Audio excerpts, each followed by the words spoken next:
Hello and welcome to Memory Card, a video game book club from your friends here at Lore Party. Every month we'll announce a new game. It'll be short and cheap, and it'll be pretty new to all of us. And we'll have a roundtable discussion of the game and its lore.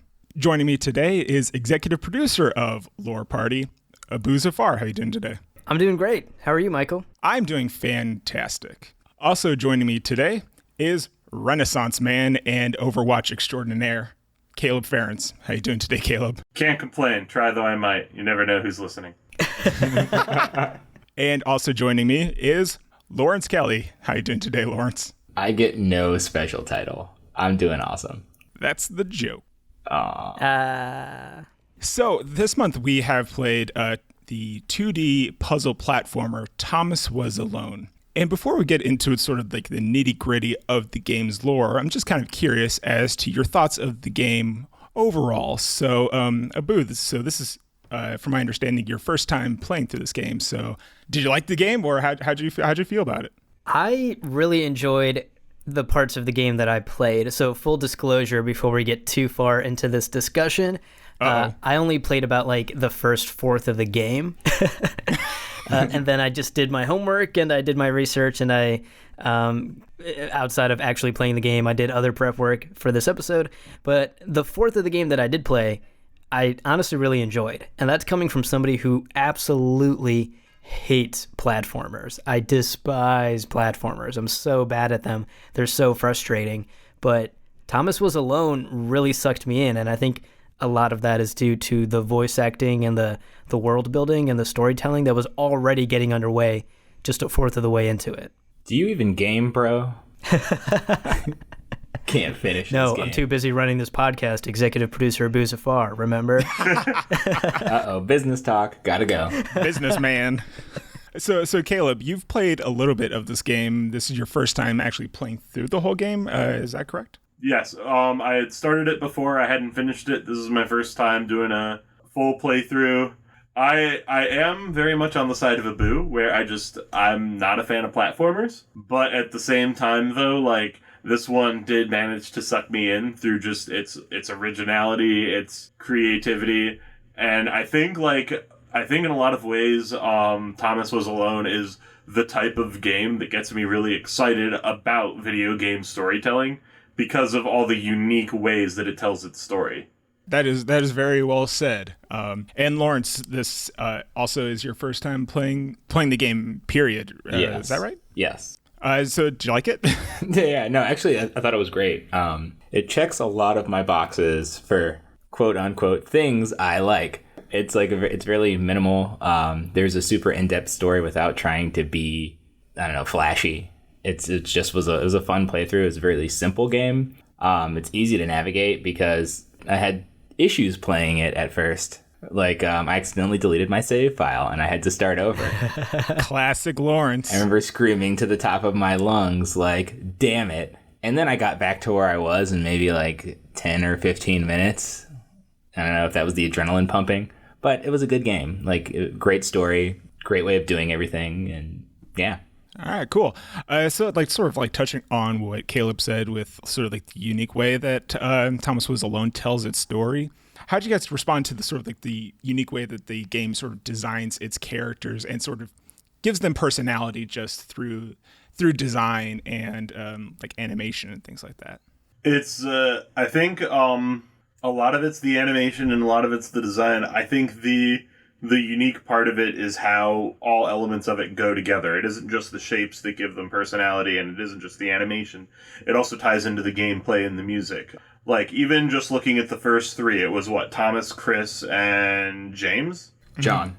John. Yeah, Thomas, Chris, and John. Thomas, Chris, and John. With that, it differentiated between them because of the they were different shapes, but the actual animation and characterization of them was a gameplay element. It was the way they played differently.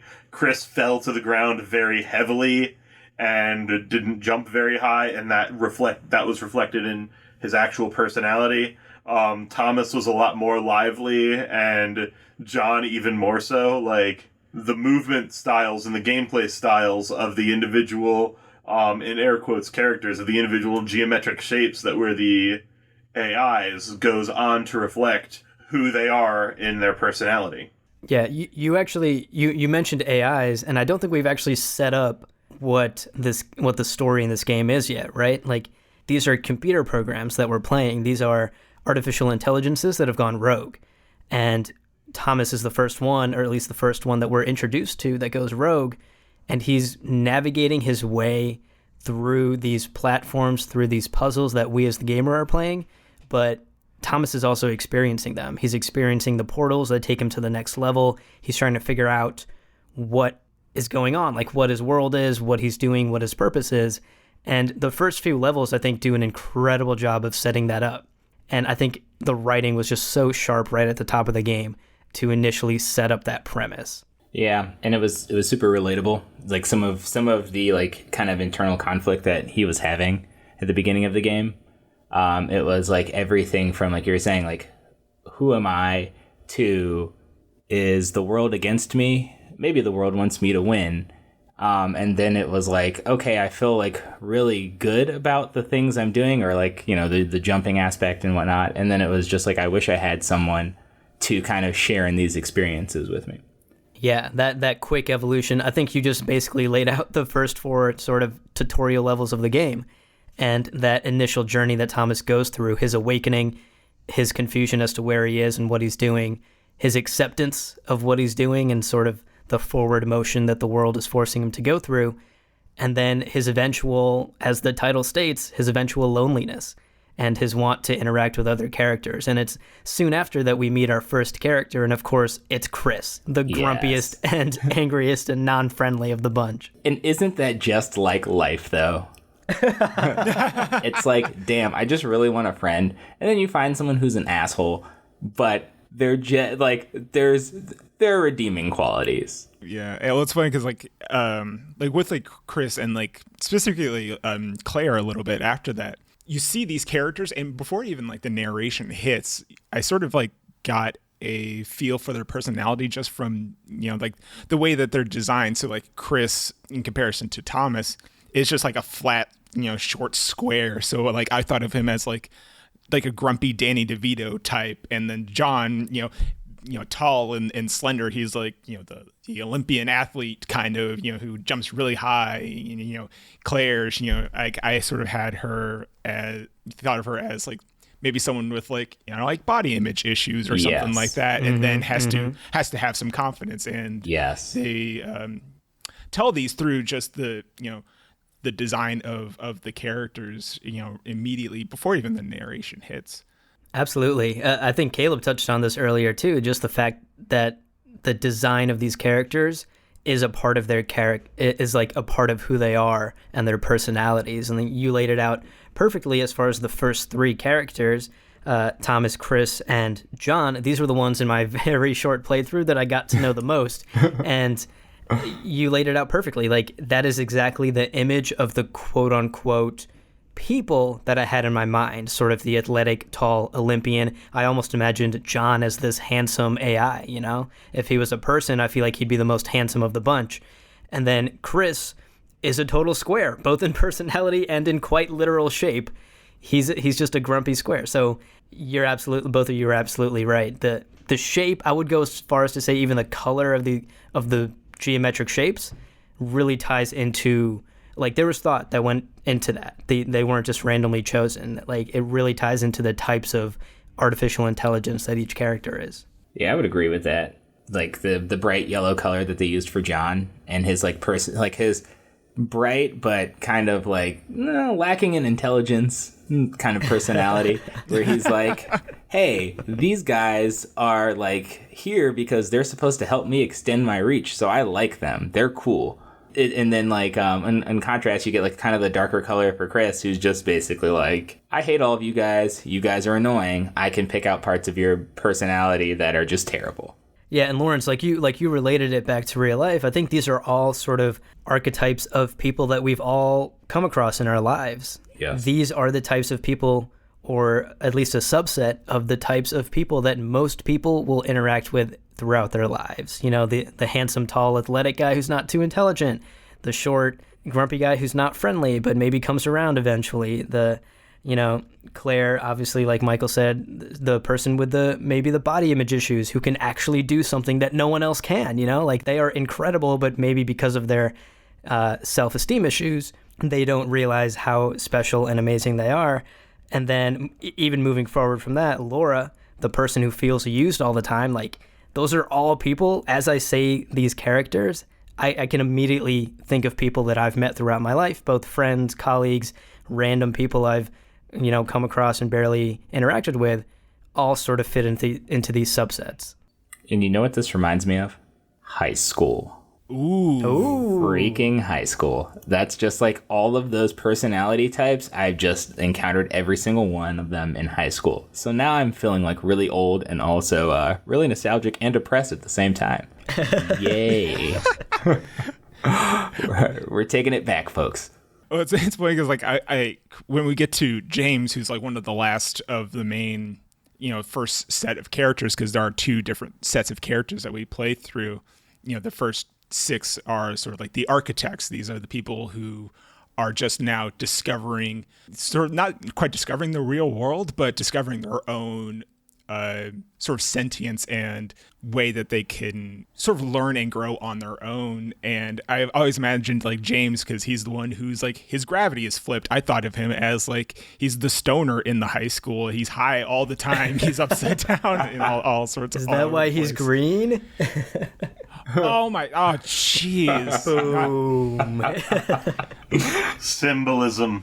Man, I did not pick up on that. Like it's unusual for like a game to have like an sort of an omnipotent narrator. And I was just kind of curious, like when you first started playing the game, how did you react to like sort of having your story having this narrator whom we don't really know exactly who he is or what he's doing there? I'm just kind of curious as to like how you felt when he first started, narrating your playthrough. Well, my immediate reaction was to think of Bastion, which is this incredible game by Supergiant Games, where the story is told in a very similar fashion, where a narrator basically narrates what's happening on screen and explains the story as it unfolds. And it's just a single person's voice that you hear throughout the story. And it's actually interesting, we haven't mentioned this yet, all of these characters that we're talking about, Chris, John, Claire, they don't have voices. They don't actually speak. True. The narrator is the only person that is speaking to us as the gamer. So I thought of Bastion right off the bat. In Bastion, of course, we later find out that the narrator is actually a character in the universe. I'm not sure if we come to that realization in this game. Maybe one of you can answer that. Yeah, I would say it's never made obvious whether he's a specific person in the game. Like, my own interpretation would almost be, because of the way the quotes are made, it almost feels like a documentary. You could almost say, in theory, Thomas Was Alone plays like a documentary of its world's history. That is an interesting take. Wow, Yeah, I hadn't thought of that. Yeah, and like the quotes you get in between the chapters are the types of quotes you would get in a documentary or a book that's on the history of the emergence of these AIs.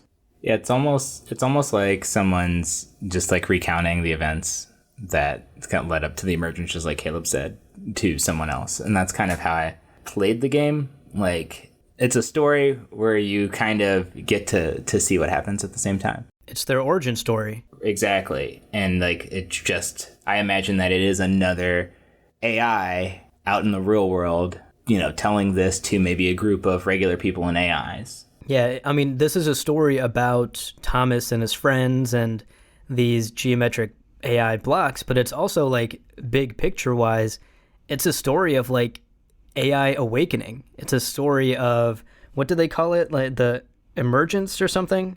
Yeah, I mean, the first half of the game is like the architects going into what they call the creation matrix, which is, these AIs sort of like coming together and then like hitting sort of like a emergence or enlightenment or something like that, and then realizing, oh, there's a greater world out there. Let's see if we could do more to sort of bend that world to what we want as AIs. Yeah, and from the research that I did, it sounds like this is a first. Like AI has not achieved this until Thomas and company does it for the first time, and it sort of changes the way that AI is used and interacted with in the real world. So touching on sort of what happens after the emergence, we get, all of our characters that we play through, in the first half, Thomas, all the way up to, Sarah, the girl who, double jumps. They all, basically sacrifice themselves. They all die, and we have these new AIs. And I'm kind of curious, Lawerence, once we get to the second half, once we get to like Gray and Sam and Team Jump, hashtag Team Jump. I'm on Team Jump. How did you respond to like how like, oh, all of these characters we have we had up until this point are now dead. I need to sort of learn to be friends with these sort of like new characters. That was difficult for me at first, just because like you have this like attachment to these people, and now they're gone, and there's this new set of people. The whole like buffer thing, or what do they call it? The where you kind of take the abilities of the buffering blocks. Mm-hmm. Where that helped me, because I was like, okay, I feel like I'm playing like everybody at the same time, but they just kind of look different.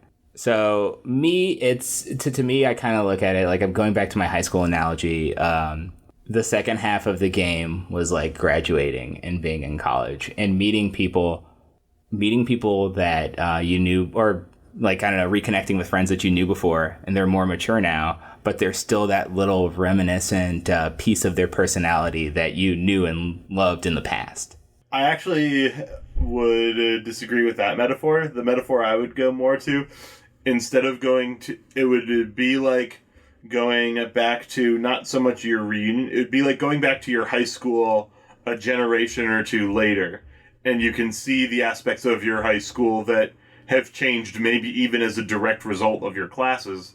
And so that's the thing, is you get to see the influence that Thomas and his friends had on the world around them. And that's the thing, where I actually didn't have any trouble getting reattached to these new characters, because I didn't feel like Thomas and the others were gone. I felt like they were still influencing the story. It was just from behind the scenes, and it still felt like what was going on was a continuation of their actions.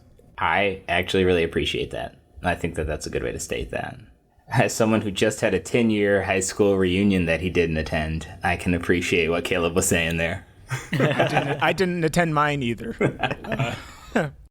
It's interesting that the second set of characters did have significant internal and interpersonal conflicts with each other, even to the point of some of them all but straight up fighting each other and manipulating each other. It's interesting because in a lot of ways that's almost as if the game claiming that those internal conflicts were depending on how you consider it, either the result or the cost of the original architects giving the AI space a greater sentience and self-awareness. Yeah, well, Caleb, to go along with that, actually, your theory from earlier about whether or not this is potentially a retelling or a documentary or someone in the future recalling this story of the architects and the AIs, I think something else that's interesting to think about is whether or not these architects are sort of revered. That original group may sort of be deified, and it already is. This second group, I mean, which character is it that's like obsessed with the architects as like a religion? I think Paul, right? Like Paul looks up to the original architects in almost a religious way. If this is a retelling of the original story, I would be sort of hesitant to assume that first part, the first characters that we got to know, the original architects, were not sort of looked back through rose-tinted glasses. Like maybe the retelling of their story was a little more polished up than reality, just because they are the original architects, and at this point they're revered. Like an unreliable narrator, deifying and glamorizing. That's actually a really interesting way to look at it. My thought on that would be that you do see flaws in the character in a way that you wouldn't necessarily see them in the way you would deify a historical figure, in the way they have some of their kind of unique and kind of quirky and intentionally awkward interactions. Well, it's funny how you mentioned like the unreliable narrator sort of telling the story after the fact, because getting into the actual like ending of the game, once we have this, second generation of AIs, we expect Gray, because his goal is to, ascend into the real world, and we have like this omnipresent pixel cloud as being sort of this main antagonist, this one who's keeps on absorbing these AIs as though they're like a like McAfee antivirus or something like that, just like destroying these AIs. And of the second group of of the second group of characters, Gray is the first one to actually get destroyed, and it's the couple whom he betrays. It's Sam and Joe. They're the ones who actually are the ones ascending into the real world, and it would be presumably their opinions that are the ones that get told. Speaking of couple, I had a question for you guys, because I didn't get to the second cast of characters in my playthrough. Are they like a couple from the start? It's like baked into their personality? Yeah. How does that work for artificial intelligence? It just does. Well, when an AI loves another AI. Oh, I see. When one AI loves a dad. Where do baby AIs come from? The bits and the bytes discussion. All right, boys and girls. Oh my god. Sit down while I tell you a story. I think we found our Instagram video quote of the day. Holy shit. I'm crying. I'm like legit crying. I have to wipe away tears. Oh my god.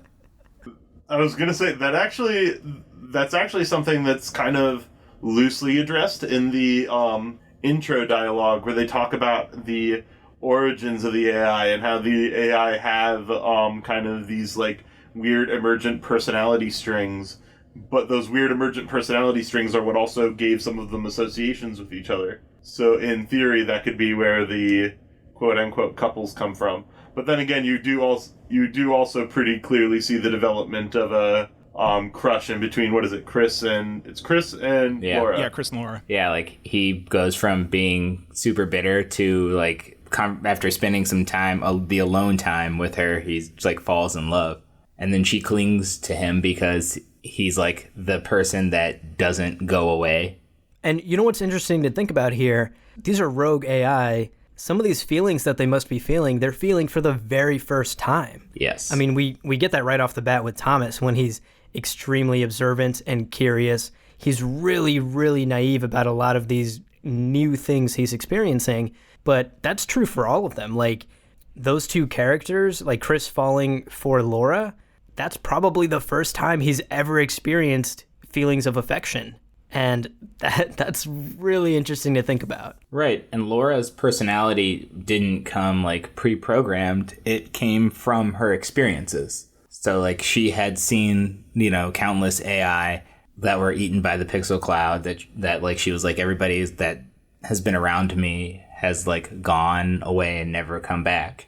It's safe to assume that she didn't start the way that she was presented in the very beginning. Holy shit, that's dark. Everyone I know has died. She like experienced death as an artificial intelligence. Well, that's kind of Claire's intro. Yeah, and Claire is like, this is how I die. I feel useless, and, I always knew that something like this would happen. And then she discovers this skill, and then it's like, oh my god, there's this thing I can do that's really useful. And then from there, you see her personality develop from, like, one that's not, I'm useless, like, there's nothing, I'm not contributing to the world, to, like, she has this purpose, and it's like to be a hero. She has this sense of duty. Like, I'm here to help these people and protect them because I have the ability to do so.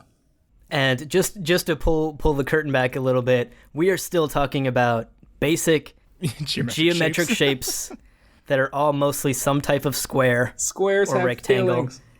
And they are very basically colored in red, white, blue, green, gray. I mean, it's kind of incredible that we're having this deep discussion about shapes. And I think that's a testament to the quality of this game. Oh, yeah. Yeah, and I think like also like it also plays out mechanically too, where especially like when you were talking about like with like the Chris and Laura relationship. Like, those are two characters who constantly need each other in order to solve puzzles. Like, Chris can't jump high. He needs Laura's special ability. I will say, I think it was the simplicity of the design that also allowed for the power of a lot of the moments. Because the thing about that level of simplicity that these geometric shapes were offering is the ability to easily create patterns. The levels often began in the very same way and ended in the very same way. And because of those patterns, there was significance to when those patterns were broken. When a new character was introduced, when the pixel cloud started taking the original architects away, there's a lot more story power in the fact that the level would linger for a half second longer so the pixel cloud could absorb someone, because that's not normally how the level ended, and you knew that this was unusual. Yeah, exactly. Like, we get those feelings because just like the AIs, we're also learning about this world. We're learning about it alongside with them because this is our first introduction to it as well. So you're right, Caleb. Whenever those patterns that we have observed, just like Thomas, we've observed certain patterns, we've written them down, we're getting used to them. When that pattern break happens, suddenly it's a powerful story moment.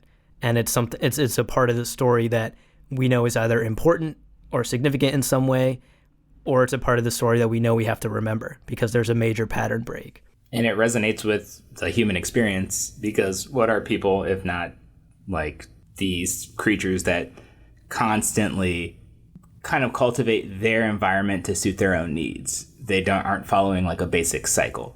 So like, that's why I feel like a lot of this is... I don't know, man. Some of my days feel like a basic cycle. I don't know, man. I mean,